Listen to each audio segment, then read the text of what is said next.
I'm Michael Krasny, and I want to welcome you to another episode of Gray Matter with Michael Krasny, a weekly podcast of deep dive interviews with national and international authors, journalists, tech and business experts, artists, scientists, entertainers, and opinion shapers. And you can become a member of this podcast by simply going to graymatter.show, and that's gray with an E. We cover a wide range of intellectually engaging and timely, stimulating topics distinguished by high-level content and technical excellence. In this episode of Gray Matter with Michael Krasny, we talked to Chris Heiser, the co-founder, publisher, and acquiring editor of Los Angeles-based independent book publisher Unnamed Press, which began as a publisher of international and underrepresented voices and has become a general interest publisher of fiction, poetry, memoir, and classics, with books that, in the words of the press, challenge the status quo.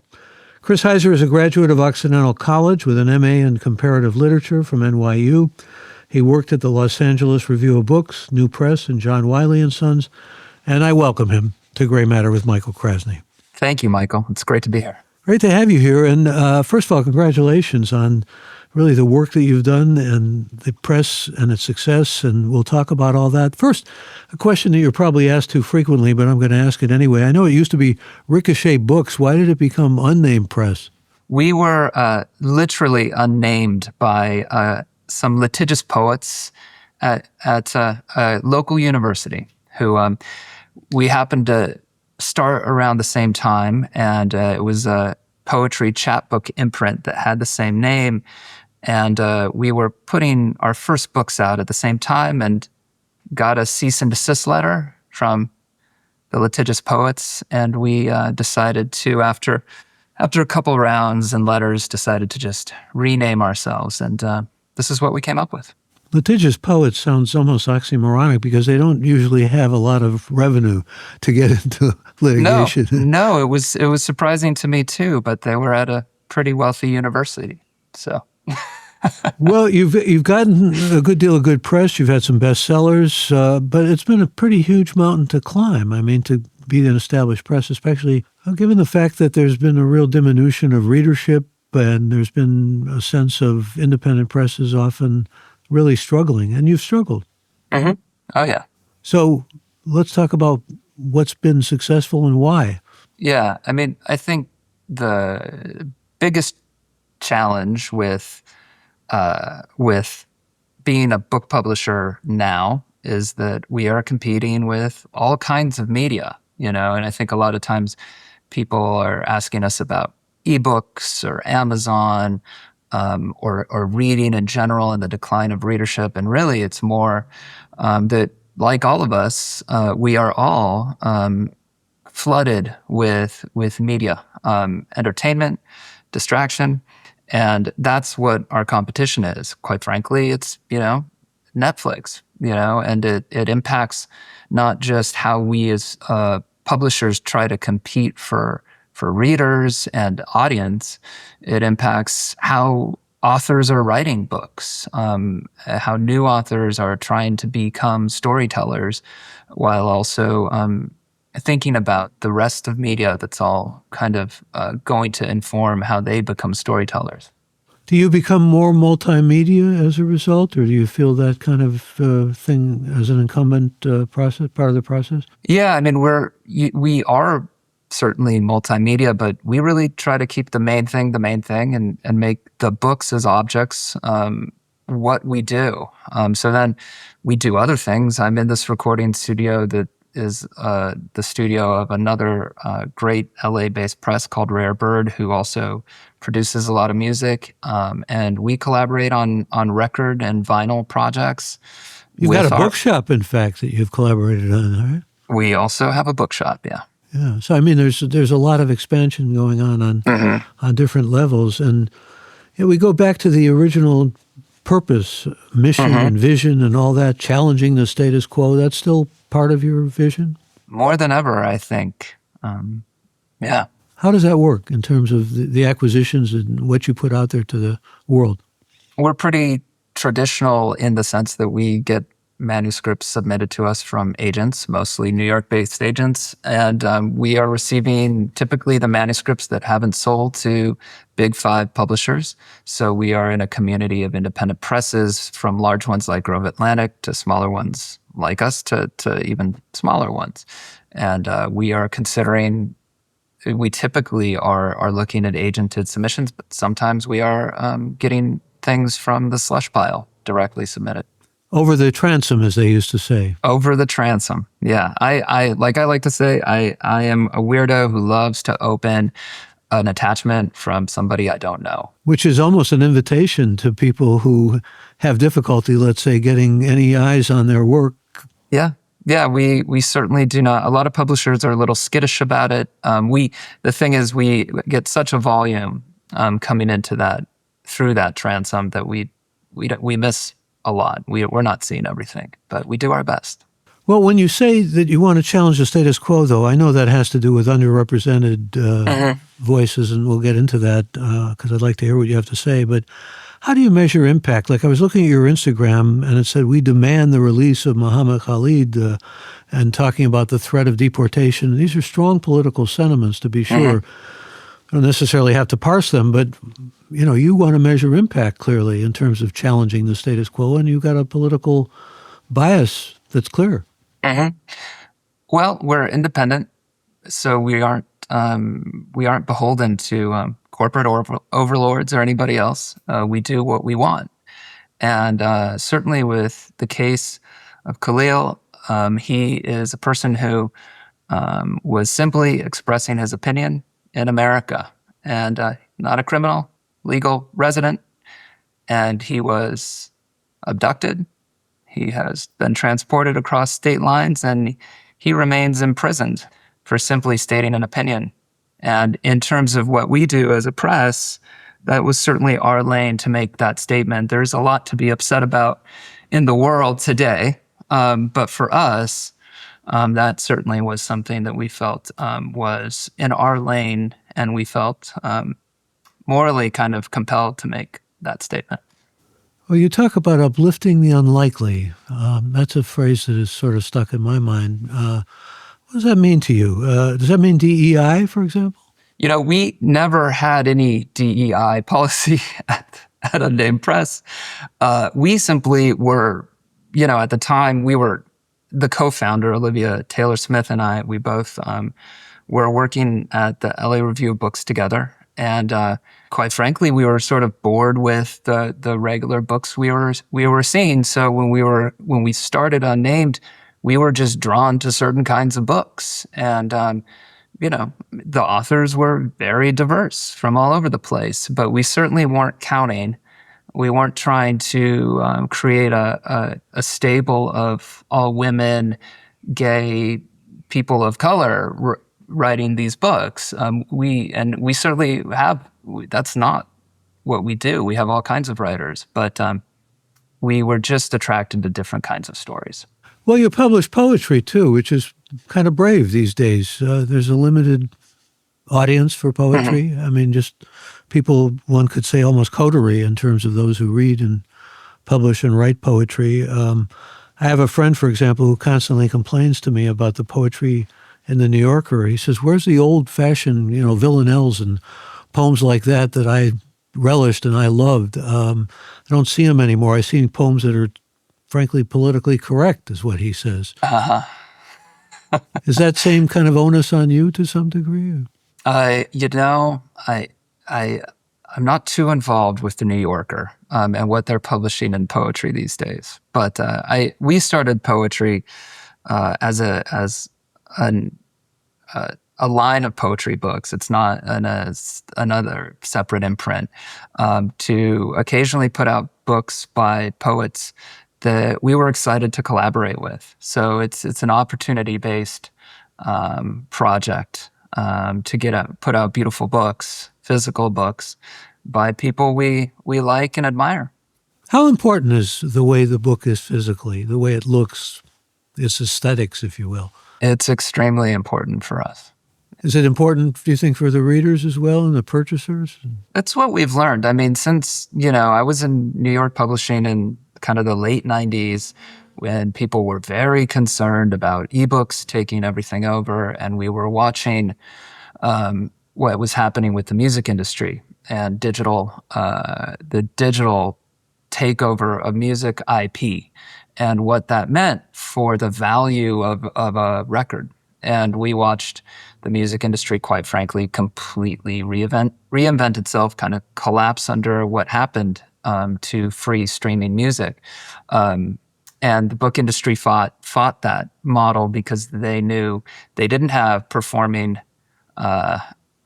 bands that could tour and fill stadiums and make money other ways. Authors are not very good at that. So we needed to stay.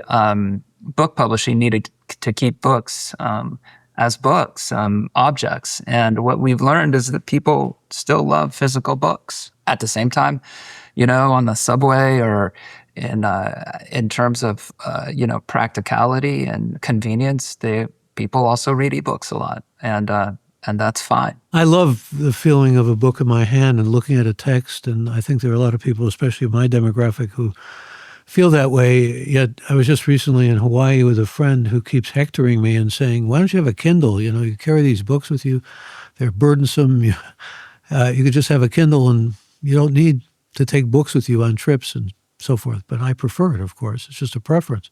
Oh yeah, me too. He's got a point, though. A lot of people feel that way. What do you say? Yeah, and I say that's fine. I think it's great. And the idea, the bookshelf as a personal history of one's life is something that I certainly value a lot in my own life. I look to my bookcase, and it not only reminds me of the stories within the books, but where I was when I was reading them, who possibly gave me the book, recommended the book, what was going on at that point in history or in time or in my life. So the bookcase, the physical bookcase, and being able to go there and see it in your life, in your home, is, I don't know, such a special thing to have. And I, in my own small way, hope I'm contributing to people keeping those bookcases in their lives. Well, from an early age, you were obviously drawn to books. The word, I guess, operative here is bibliophile, but you were a comp lit major and got an MA in comparative literature. Most parents now would say, don't study literature because you won't get a job. Just to be practical, I suppose. I don't know if I speak for most parents here, but I'm being, I think, reasonably pragmatic about the way people view these things. And yet the study of literature, we could both say, because I taught it for many, many years, is something that inspires, and it's a great passionate pursuit and endeavor, to be sure. Some words or thoughts about encouraging young people to read, simply to read, not to read social media, which is what most of them do, but to read books.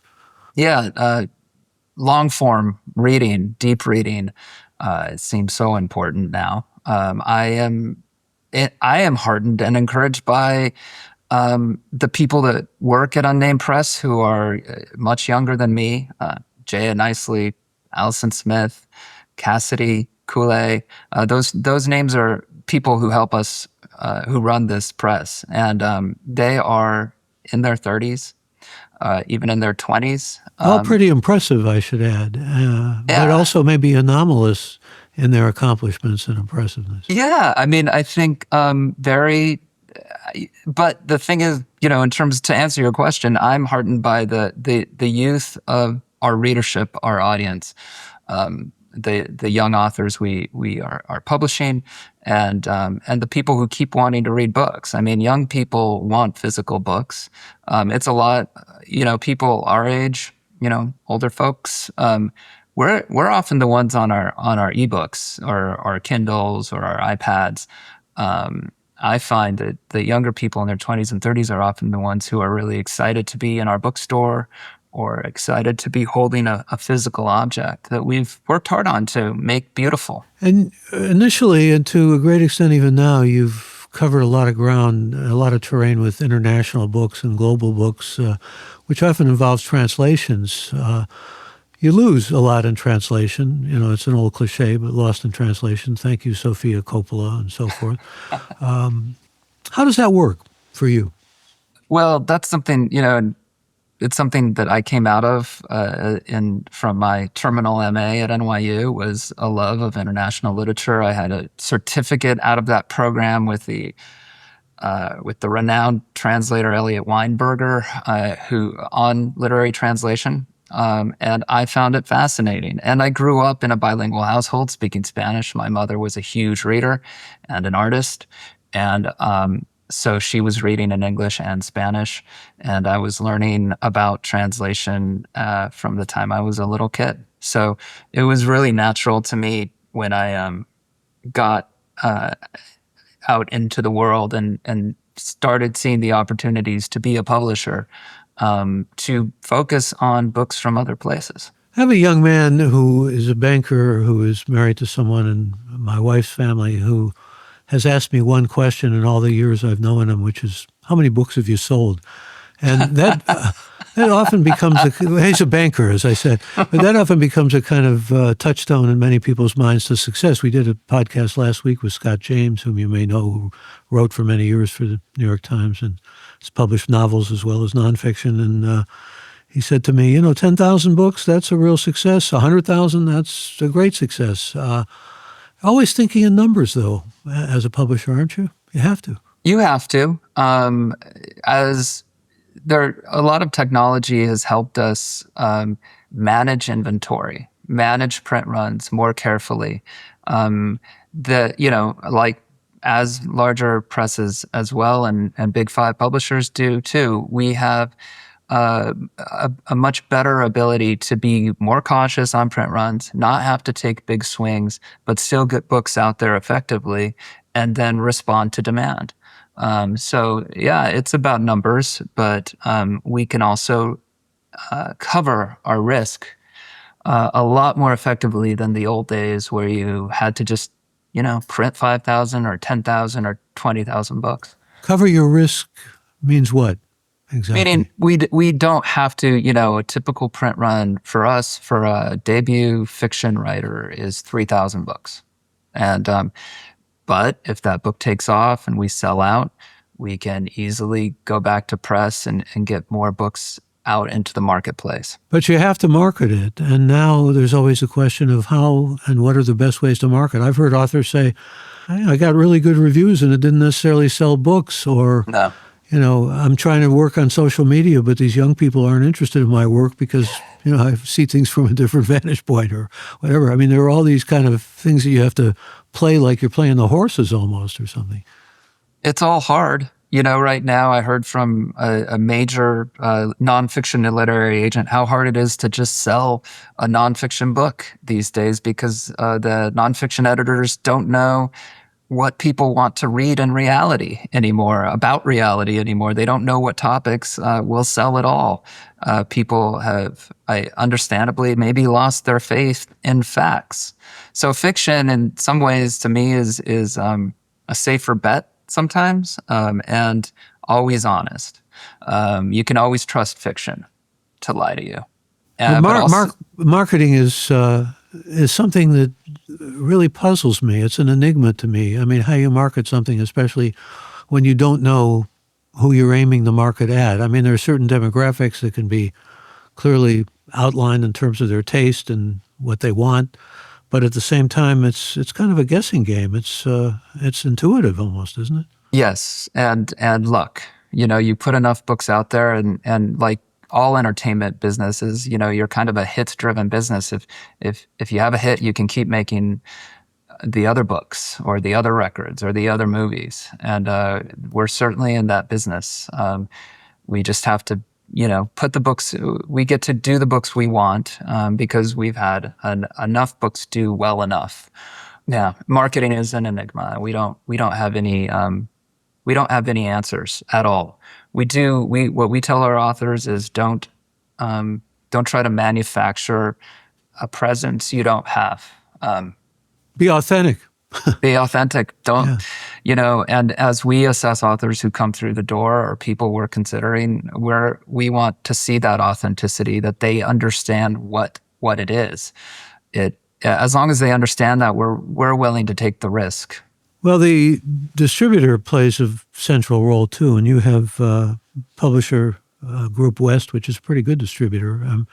A lot depends on how it's distributed, doesn't it? Absolutely. We have a great sales team. They're all over the country selling books to the bookstores who are the tastemakers who hopefully, like, as the great booksellers out there who are selling books, putting books into people's hands. So our sales team at PGW is who does that for us. So we go to them, we sell the book to them, hopefully get them excited at our sales conference, which is next week. And then they, in turn, hopefully excite book buyers. So you get all prepped for that, and you have to come in as kind of a hardcore salesman to them. Uh-huh. Yeah. That's how it works. Yeah. That's how it works, and that's how it works at any publishing house. Penguin Random House has their sales conference, and so do we. So it's exciting. It's always fun. We go there alongside of our peers in publishing, who are also Publishers Group West clients. Like Grove Atlantic or $2 Radio or Europa. Great independent presses. It's always a privilege to be there and be able to say hello and kind of ride everyone's energy. I want to talk about some of the books that you've put out, which you described as truly representative. But before we do that, some more questions that are kind of hovering around in my mind. You did a series on contemporary writing by women, and women are mainly readers now, more than, to some extent, they're the ones who are reading fiction to a greater degree, a much greater degree, aren't they? It seems like that's the case.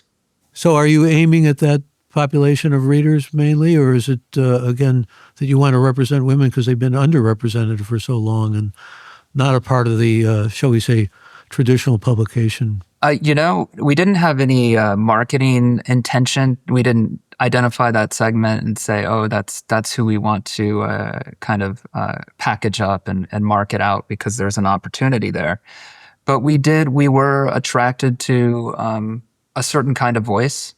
And sometimes that voice back, especially a few years ago, there was a moment where in media where people were talking about the, unlikable woman, the unlikable protagonist. And those were some of the manuscripts that we were picking up. And for whatever reason, it was a conversation about, how a male character versus a female character presents in a story, and who's allowed to be a certain way, who's allowed to be a jerk, who's allowed to be friendly, who's allowed to have certain kinds of feelings or responses, and we sort of happened to be picking up manuscripts with characters, female characters, who were kind of representing that conversation, that discourse, and we continued to. So it was kind of happenstance, is what you're saying. Oh yeah, it was taste. It was our taste, our editorial taste. How do you measure your taste, or how do you quantify it or characterize it? It's super intuitive. I'm a generalist. I am not by any stretch an expert in anything. So for me, I've always been lucky to have exposure to lots of different kinds of people, lots of different places.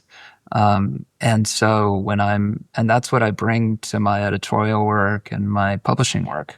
Well, as a generalist, I'm going to ask you a couple of general questions just to see how you radiate. How do you think AI is going to affect publishing? Good question. I have no idea, as we've learned. When you imagine the future 25 years, even 25 years ago, you couldn't imagine that the internet would actually be the future, which is basically what it is. I think AI is going to be devastating for many people in communications, many professionals in communications.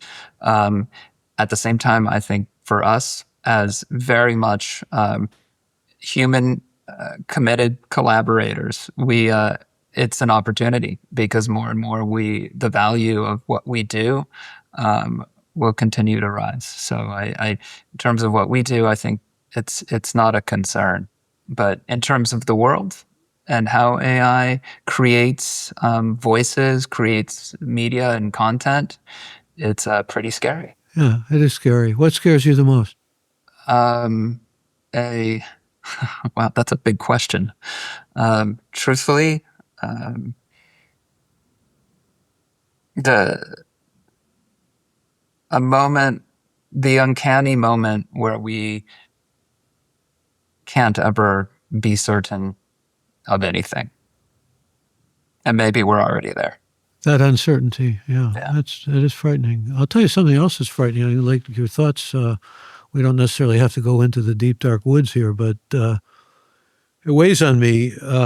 Recently, the Navy Library has excluded a lot of books, books that once fell into that category of what you've described as the underrepresented. Mm-hmm. Maya Angelou's book, Now I Know Why the Cage Bird Sings, which has become, a classic, but for a while has been taken out of schools and so forth. It has to do with sexuality too, but it's politics as well.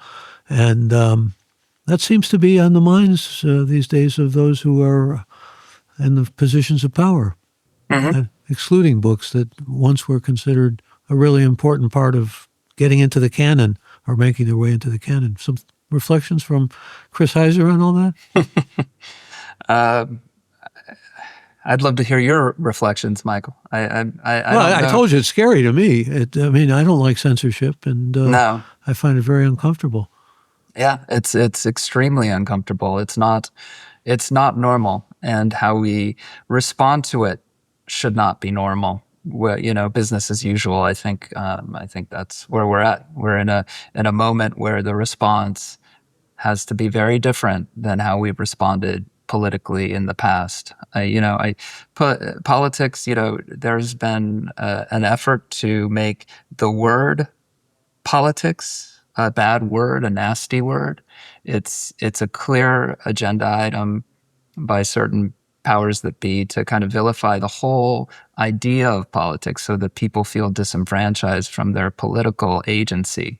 And so I think part of that comes back to how we feel like we should behave as citizens right now. I think what's happening with censorship is always pretty obvious. You know, the harm these books, the language will, the concern, the opinion, the harm it will cause is very minor. So if you ignored the book or ignored, say, someone's opinion on Palestine, they're just one person and they're going to go away, and maybe they'll have some impact, but really they are no threat to anybody.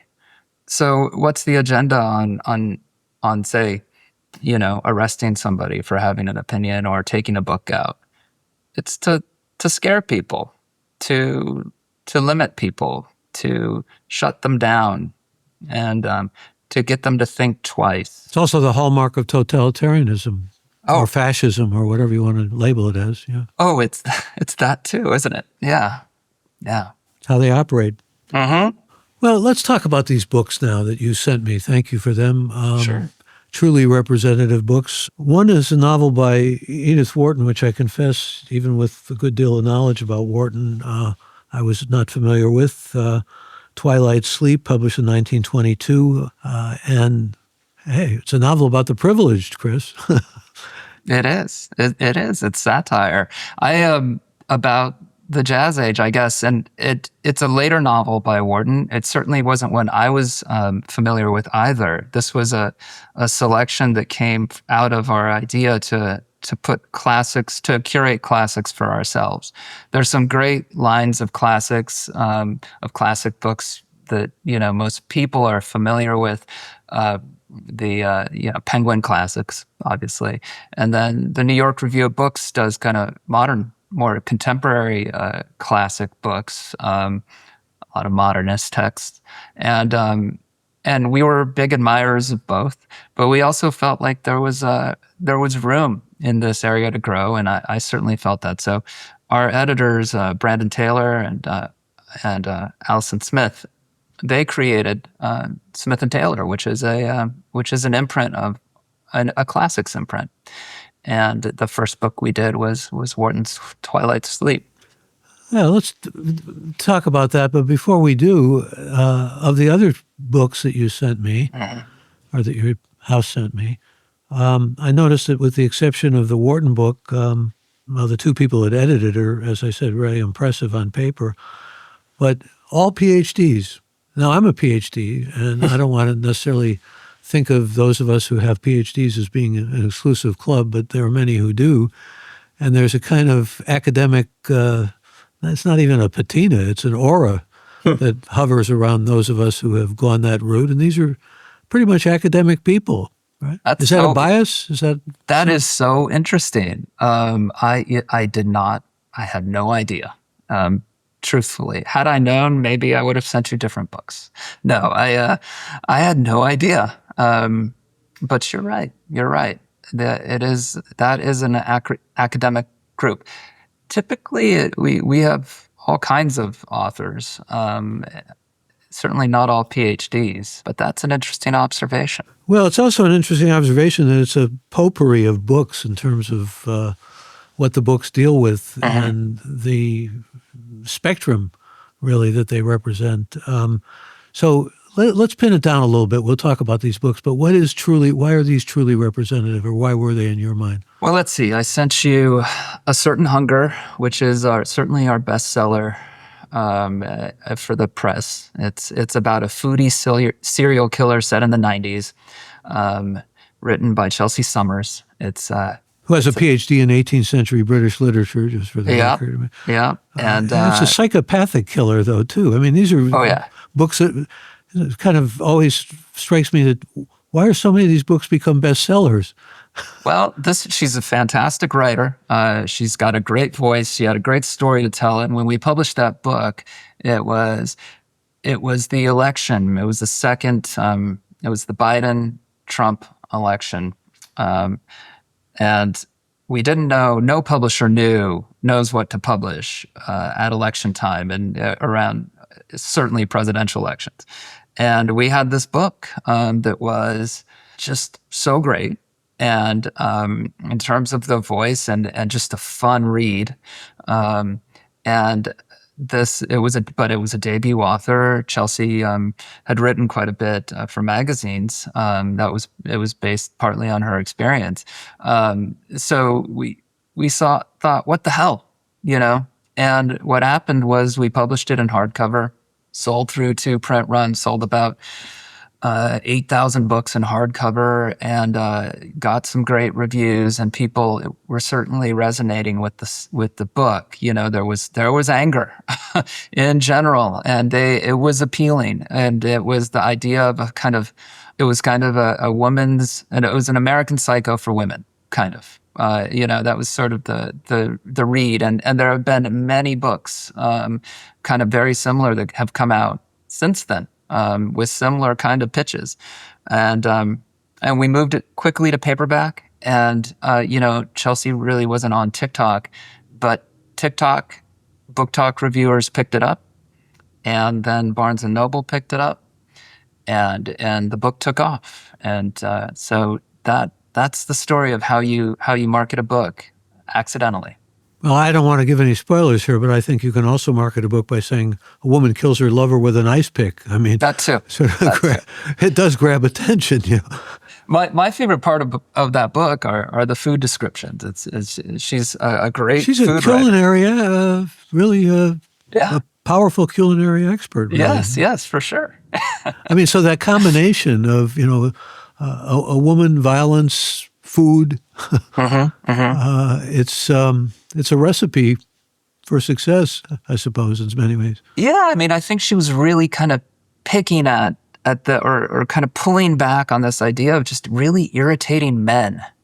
And it's just, these men weren't horrible villains or anything. They're just annoying, and I think there's an aspect of the patriarchy that's just annoying. And I think that was what she really appealed to when she was writing it. And I think the audience really picked up on that and really enjoyed it. Well, she's a good storyteller, too. And I enjoyed it. I also enjoyed Dream State, which is done by a woman who has a PhD in Kurdish studies. I don't want to necessarily keep harping on the PhDs here, but it was an interesting sidebar for me. And let's talk about that book and why it came to the fore and what it was, in your mind, representative of for your publisher.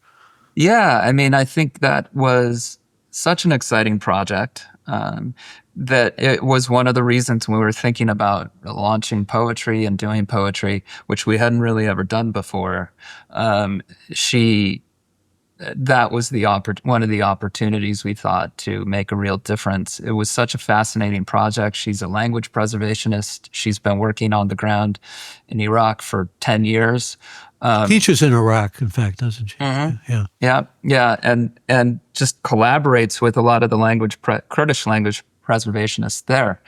And her work, the result of Dream State, is really the Dream State is the result of that, and it's both her as a writer writing poetry that's responding to what she's seen, and her as a translator bringing these voices into this book and giving them kind of equal time alongside her own. It's a really interesting project. I thought it was fascinating. She's a great writer and a fantastic translator.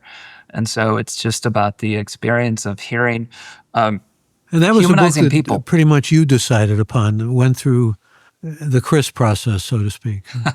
Well, I mean, I have three other folks who read everything that's coming through, and two other editors who are receiving acquisitions. So everything that we're getting is is being decided on more or less by committee. It's a little different than maybe a larger publisher where acquiring editors all have their little fiefdom, and they just, when one editor does this kind of book and brings it, recommends it, convinces a sales team, and that's it. So they're all collective decisions, really? Yeah, yeah. I mean, there are certainly books that I'm more passionate about.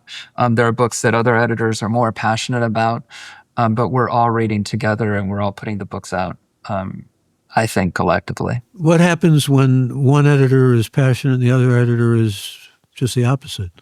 Well, in the past, it's resulted in books going out that have surprised me when I've thought, I don't know, I'm not that psyched about this book or this writer, but I trust my editor. I trust our editors, and the result has been an author who's a debut author who suddenly has published multiple books with multiple publishers and is a celebrated author And you put out, what, about 25 books a year? these days. Yeah. Yeah. You want more? You want to get to a steeper number? Is that an aspiration? We've learned a lot about how to manage our list. We can't, as a small press, we only have so much resources. So we try to, partly why we did classics was to diversify our list in a way that was sustainable, so we could, publish books and make enough money to keep the lights on, but also not dilute from the great new contemporary work we put out in any given season. Well, let me talk about a few more of these books that you sent, again, which I thank you for. I'm reaching for one Yeah. here, which is a tome called Week in Comparison to Dreams. It's a novel by James Elkins. And actually, I was struck by the fact that he teaches at the Chicago Institute of Art, and he has a plug from Jim McManus, who I interviewed, who also is at the Chicago Institute of Art. Well, let's talk for a minute about plugs, because there's been a lot of writing recently about the difficulty of imposing upon people and asking. I mean, I had to do that as an author, and frankly, it was not very pleasant, because you're burdening people, and at the same time, you want to get these bigger names who are so damn busy that, I mean, in this case, Elkins had a colleague and perhaps a friend. McManus, I knew, because he used to play poker with Scott Turow and wrote a really good book about World Series of Poker. But that whole idea of getting the imprimatur of, somebody famous, it's a crazy thing that's going on all the time in publishing. You got to get the name. And how much does it really help the author, do you think? What you're talking about, blurbs, as they're called colloquially. I think it's a funny conversation. Certainly, it's particular to books. I think blurbs can help a book, and blurbs can be completely meaningless. At the same time, blurbs serve a larger purpose than just perhaps getting a list of names on the back of a jacket. It's also about getting support from the writing community, getting endorsements that support the story you're telling. So I'm I'm pro blurb. I think if you're putting good blurbs on there that can sort of represent what the book sounds like or feels like, um, why not? I don't think it's such a big deal. And if you're a professional writer, I think what's funny is with blurbs is that what happens is that the established writers might complain about blurbs, oh, it's such a hassle. And they don't really need them. But a debut writer who really isn't known, a couple of good blurbs from a couple of interesting names or good names or well-known names can help a book, can help in their way. And it's part of being in a community of writers that support each other. There's one big publisher, I think, is it Simon Schuster, that has done away with blurbs? Well, they haven't done away with blurbs. It was a rather interesting little PR stunt they pulled with that because they basically just said, oh, we're not requiring blurbs anymore. But the truth is they probably never did. Well, there were certainly good blurbs for... We certainly haven't. You say a publisher says, I'd like a blurb or two from the author. The author says, okay. And then the pub date comes around and the author says, sorry, I don't have any blurbs. What's the publisher going to do? Oh, we're not publishing your book. No, they're going to keep publishing the book and work around it. And plenty of books come out without blurbs. So I don't think it's such a big deal. Well, the blurbs on Week in Comparison of Dreams, very good, very salutary and quite positive, and also I think accurate in many ways. This is a first novel, and it's a novel that is quite innovative and in many ways a large canvas. I mean, I was thinking to myself, how would I describe, if I were doing a book review of this, how would I describe what it's about? It's about so many things, really. I mean, it's about animal welfare, it's about zoos, it's about, just a whole range of things, but it's also something that engages, and that's, for me, the major criterion when reading novels or blurbing novels. Yeah. And to me, it's sort of what makes a great novel is the inability to be able to really summarize it or in neatly the way you might with other kinds of media. Novels can only be novels. Great novels can only be novels. They really can't be any kind of other story. And I think Week in Comparison to Dreams is one of those books. Well, it's certainly a book well worth reading, although I wonder how many readers these days have the patience for a book of this size. People like smaller things. For example, the genre of the short story has become more, how shall I say, it's become shorter as time has gone on. And novels have become shorter too, haven't they? Yeah, I mean, there's certainly there's something nice about a novel you can knock out in a couple of days. That is true. And I'm a big fan of a good short novel, to be sure. Some of the other books I sent you are shorter. At the same time, Jim's book is that volume we published is the first volume of 5. So in fact, that is one book of a larger novel that actually has 5 parts, and we're about to publish the second part here at the end of June. And I am just thrilled to be along for the ride with him. It's a long-term commitment. I think that's something that we get to do again as a publisher, is stay true to an author despite sales maybe being modest. I believe in Jim. I think he's one of the truly great minds operating in not just in literature, but in just in intellectual life in this country. Well, he's an art critic and a historian too, isn't he? Mm-hmm. Mm-hmm. Yeah. I mean, those are pretty strong bona fides, but the first attempt at a novel, I guess. Huh? Yeah. Though he's been working on this novel for quite some time. In fact, all 5 books, when he came to me, were already finished. You know what the genesis of this novel was? What got him started?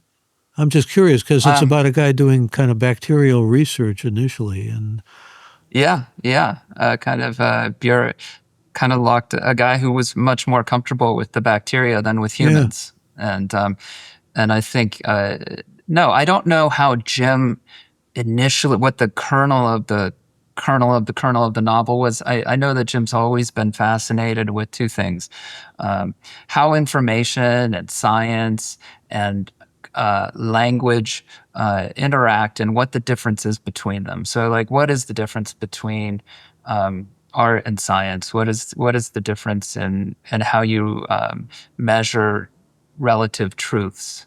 And the other thing that he's really interested in is imagery and how imagery and literature operates. Depending on how you can incorporate a photograph or some artwork into a text, a literary text, and what it does. That's part of his academic work is studying that. So you see a lot of the influences of a lot of other writers in his work. These are things that fascinate me too. But again, in marketing a book like this, you appeal to those of us who have curiosity about those things specifically. Yeah. I think curiosity in general. You also appeal to a literary market. For this book, you're appealing to book lovers. This novel is a celebration of the book, of the novel. So we certainly are really focused on our booksellers on the ground in great stores from all over the country. So we're really trying to, writing personal letters to booksellers, just letting them know about how excited we are about this book. There were people like John Barth who were declaring the death of the novel a while back, and there is a sense that those who still celebrate and love reading novels are, shall we say, reducing in numbers? Yeah. I'm not sure if I feel like I think there are more books being published than ever before, thanks to print on demand. There are more people writing books, but readers are being diluted by, like I said, other media. I don't know. I want to go home and stream some Netflix too. And after a long, hard day. So I think that's impacting us, and we just have to accept that. So we just don't have as much market share as we used to as publishers. When I first started in publishing, it was the very end of book media kind of have its equal media share with other types of entertainment media. Not that way anymore, is it? And not that way anymore. I kind of think we're artisanal media now. Well, there's this line that one keeps hearing, though: Americans don't read. I think somebody once told me that the Dutch sell more American novels than novels are sold in the United States. I don't know if that's true, but I've never actually examined the numbers, but it could be true. I mean, for a vast country this size and with the numbers that we have, people are not readers like they used to be. And certainly Netflix and Hulu and all those have supplanted even the movie theaters to a great degree, let alone the book industry. So what does it mean to be literary now to you, Chris? That is a very good question. Well, I think literary to me has always meant being a deep reader. So someone who's so you're reading a text on multiple levels, not just for information, not just for gathering information or to learn about something, but for a general curiosity of what is happening between words on a page and how they're delivered to your mind. It's an active artistic pursuit, the pursuit of literary reading. You're creating something every time you read something in your mind. You're not simply being given something passively and kind of receiving something passively the way you might with other forms of media. You are participating in the creation. So to me, that's what literary texts do, and what a literary reader is engaging with when they're reading. That's very well said. And it puts the importance on the reader and the reader's imagination as an interpreter as well as a collaborator. And I'm fully in agreement with you on that. That's a great thing about novels, although there's now a real debate over whether or not the old supposition that novels make you more empathic and, you can increase your commiseration with the human condition and all that sort of thing. That debate will probably continue to go on. Let's talk about My Clavicle, another massive Mrs. Simons. This is really an unusual and, again, a very compelling book in many ways by Marta Sands. Yeah. Ties in with your Spanish background.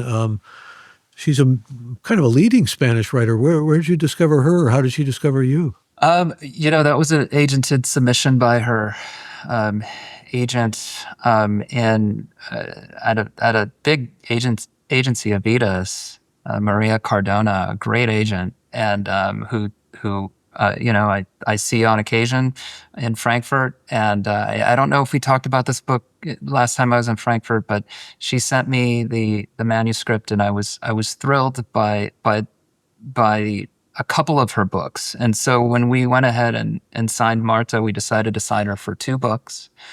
She had a champion here, Katie King, who's her translator, who I really, when you're working in translated books, you really need that champion. You need a translator who really gets the material and is excited to help develop this different voice, this voice that in English, and help it come to life, because it's its own creative process. And Marta, in getting to know her, she's a great collaborator and so generous with our development of her work in English. So it's just a really gratifying project, and it's a huge opportunity because she's never been published in English before anywhere. Thanks to our translation, Maria, her agent, was able to sell it to the UK, to another independent press there, and will be launching her career in English, and hopefully help gain an audience for her here. I think she's a super relevant and fascinating writer. That's exciting. It's an unusual book, this book, isn't it? It is. I mean, describe it. It's a book about Marta is known for kind of her metafiction or autofiction, kind of walking the line between narrative, nonfiction, and fiction. And so this book, it's about her experience as a writer of a certain age, confronting the manifestation of a physical discomfort that she can't quite pin down, that no doctors can pin down, and that increasingly creates a, a sense of paranoia and despair, but also opens up kind of her view of what's wrong with healthcare in our world, what's wrong with certain paradigms around how we treat each other when we're sick. It's a book about menopause. It's a book about family relationships, and it's a poetic book. And so it's a book of vignettes. I liked it because it's a quick read.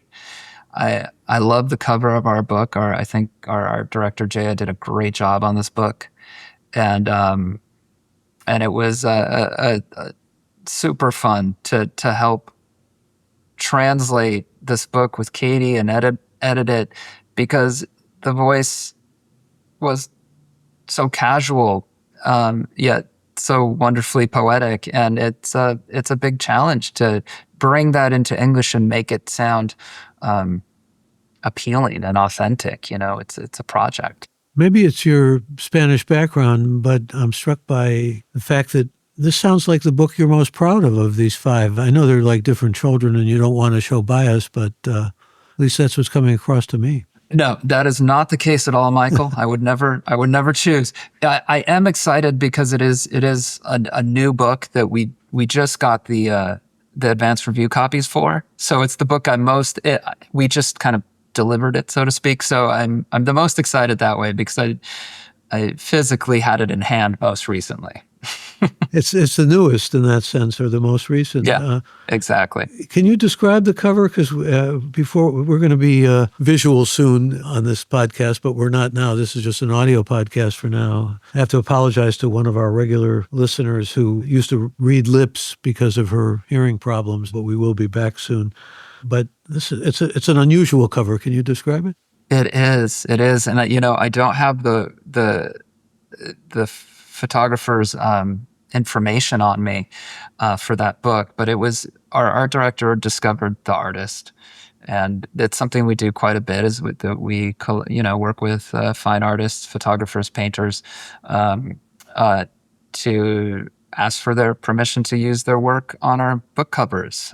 We found that often that kind of work, a third party's work, um, incorporated with our own designer's vision for the book, creates something that's both representative of the content of the book, but also new and fresh and a little different. Well, it's almost a Rorschach. It's you don't even know if it's something human. For example, it looks like a dog, but it's not really a dog. It's some kind of creature in. And people are going to be very curious about this, and I'm sorry we can't do visuals on it, but I'm finding a little ineffability here in terms of trying to describe it, even, which is part of what captures your attention. Really. Yeah. It's surreal. It's a surreal image, and it's certainly about the body and about how this book, My Clavicle, starts with this little pinprick on her chest that she feels like a tick, like under her skin, and then that starts moving around her body, and I think it completely kind of throws her off balance. And I think the cover of that book is about a body that's been thrown off kilter, that's been thrown out of balance. So how do you, given your Spanish background, feel about this translation? You pretty happy with it? I'm very happy with it. Yeah, it's fun to be an editor when I'm editing work where I do understand the source language. It's pretty great because I can reference the original material, and we can discuss how the interpretations of meaning come across in the translation. I'm certainly not a literal translator. I like translators to make the text their own and take liberties with, of course, the permission of the author. What were those books that really shaped you? International books, particularly since you study comp lit. I'm going to take a hazard a guess here and think that Marquez was probably a big influence on you. He was Garcia Marquez was somebody I really appreciated, and certainly was somebody my mom had me read pretty early. But what I got really into was the dark horse of magical realism, who a lot of people don't know about, the Chilean author Jose Donoso, who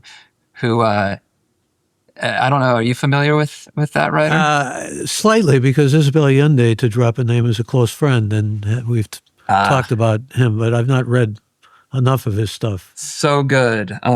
The Obscene Bird of Night, which is his big masterpiece.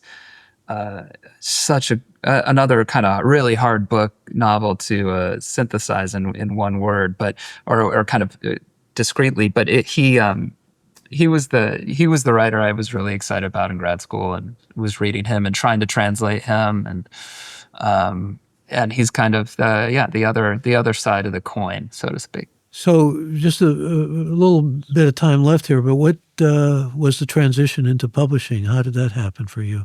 Well, I was in New York working in book publishing in the old days, and late '90s, and I was in New York for 9/11, and my wife and I were living there together, and soon after that we decided to come home. So when I moved back here, I there was no publishing that I really thought could earn a living, and I went into corporate marketing and did that, and until I couldn't do it anymore, and I left, and I went to work at Skylight Books. Shout out for the great Skylight Books.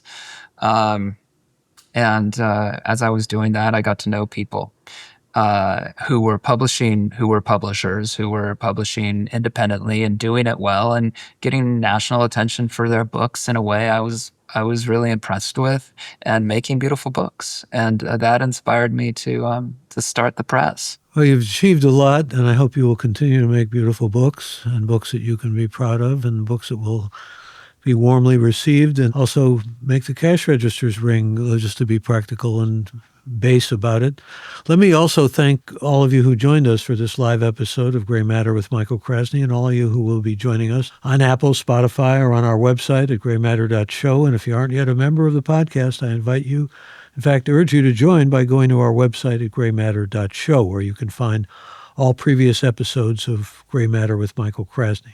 Also invite you to email me with any reactions, thoughts, or recommendations that you may have to mkrasny@graymatter.show, and that's Gray with an E. Thanks to our indefatigable Gray Matter with Michael Krasny team of Alex, Shannon, Chad, Kevin, Jeff, and Colleen, and a special thanks to our guest, Chris Heiser with Unnamed Books. Well, Michael, I'm just so grateful to have the opportunity to join you on Gray Matter, and thank you for inviting me.